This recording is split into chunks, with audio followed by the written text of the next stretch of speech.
We got the Seahawks linked to some free agent headlines. Let's talk about the latest potential moves that the Seahawks could make and how that'll impact the season. What's going on, everybody? Christian Pedersen back with another episode of Seahawks Digest, the show that's still confused about Marshawn Lynch being in Euphoria.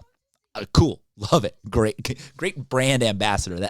He's living the dream life. Like we all wish we were him. You know, you see him back here behind me. Appreciate y'all tuning in. We are a new show, so we are still constantly growing. That's where I have to do the shtick at the beginning of every episode where I say, hey, could you please like, subscribe, dislike, comment, all those YouTube-y things. Hit the buttons. Oh, please, oh, please. Okay, enough of that. I'm contractually obligated to get to all that. Let's get to the headlines. How do we feel about Najee Harris being a Seahawk? That is one of the recent articles that I came across when doing my morning doom scrolling as I consume all things Seahawks.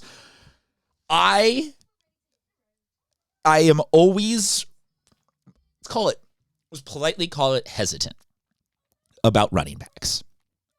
Or maybe about any veteran skill position player once they get to a certain age. And I have to say that delicately as a 35-year-old who is dealing with grays starting to sneak in and my own mortality, et cetera, that I realize it's bad of me to be like, oh, that guy's 31.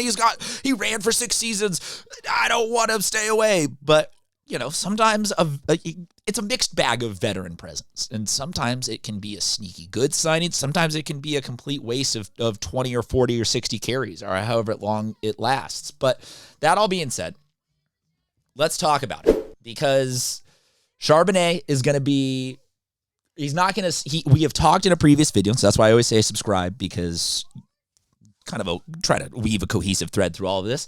We've talked about him looking healthy and on the mend, but he's not going to be ready to go to like day one start the season. And Kenneth Walker, the third, we lost him to the Chiefs. So there is a need, regardless of how we feel about Charbonnet's healing or maybe even some of our rookies coming in to be quality super duper stars. I think there's always a need for somebody who can reliably do the things that you need a running back to at least not be bad at. Just somebody who you're like, okay, don't bounce that out and lose 3 yards, cut up and gain 1.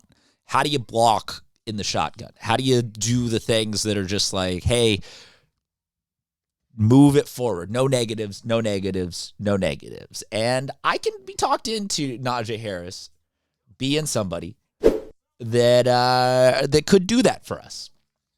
Harris is working his way back from a torn Achilles that he suffered week 3 of the 2025 season, as noted in this article. However, when healthy, he has been a 1,000 rusher without fail in 3 of the last 4 seasons. So that perfectly, to me, encapsulates what I am both like that's the mixed bag that I'm talking about. Major injury, but also has had major success and has had consistent success and is not a flash in the pan like, oh, you remember that, like, kind of like, this is maybe a side tangent, but Odell Beckham Jr. is that guy. Odell Beckham Jr. made a career off of one play and trying to forever emulate and recapture that singular season or moment of glory and conned a lot of teams into spending a lot of money. But it's not that with Harris. He's had a couple of really consistently good 1,000-yard seasons. Is he going to come here and do that? Probably not. But that's also not what we're asking him to do if he were to be a Seahawk. I think he might not even be on the roster by the end of the season. If Charbonnet comes back healthy and fully good to go, the Jadarian Price draft pick seems to be getting a lot of hype. Did a video about Sean Alexander talking about how he thinks that Price will be 1,000-yard rusher. The total snaps and ball carries for Price, he was somebody who did share the workload.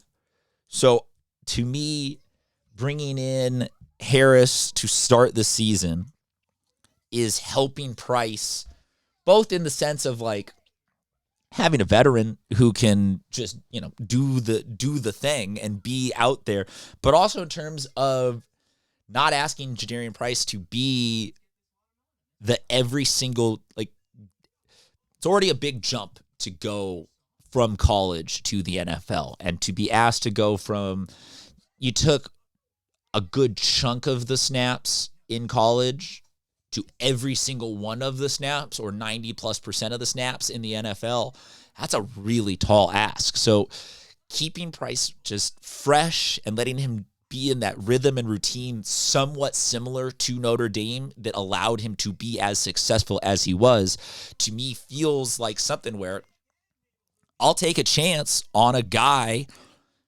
who can come in on a prove-me deal. Seahawks got a decent amount of cap space to still play with. Myles Garrett is now no longer a dream trade option. Give him some zillion dollars. Thanks. So we got a little bit of money to spend. Spend a little bit of it. Spend it on a guy who's willing to come in, like I said, and be a veteran, show me kind of deal, and that we can use for, what do you want to do, 22% of the guy? I'm not going to make up some imaginary number, but you get what I'm saying. Like, if the start of the season is a 60-40 or a 70-30 split between Price and Harris, while we then have Charbonnet working back to be healthy within that first chunk of games, we can be in a really good position in that running back room to figure out how to smoothly transition Jadarian Price into being a successful, really successful long-term pro. Because that's what a lot of this is about, is with rookies, is finding a way to help them grow into themselves and not necessarily force them into, we need you to come here and lead us to greatness right now because we are a trash organization. Seahawks, obviously, as defending champions, are the opposite of that. But the Seahawks are also a team that drafts smart and signs smart and is building, we did not trade in every single asset for last year's Super Bowl. We have a team that seems to be holistically built for, let's call it, sustained success. I never want to just anoint that we're just going to go out there and repeat champion. Winning is hard enough in any professional sports league. So I'm not saying that Najee Harris leads directly to another Super Bowl, but it does feel like this could be a sneaky good signing where it helps lay that foundation for continued long-term success. Let me know what you think. Drop a comment, hit that like, dislike, subscribe, all those other different buttons if you're already down there doing that. Until next time, we'll talk to you soon, Seahawks fans.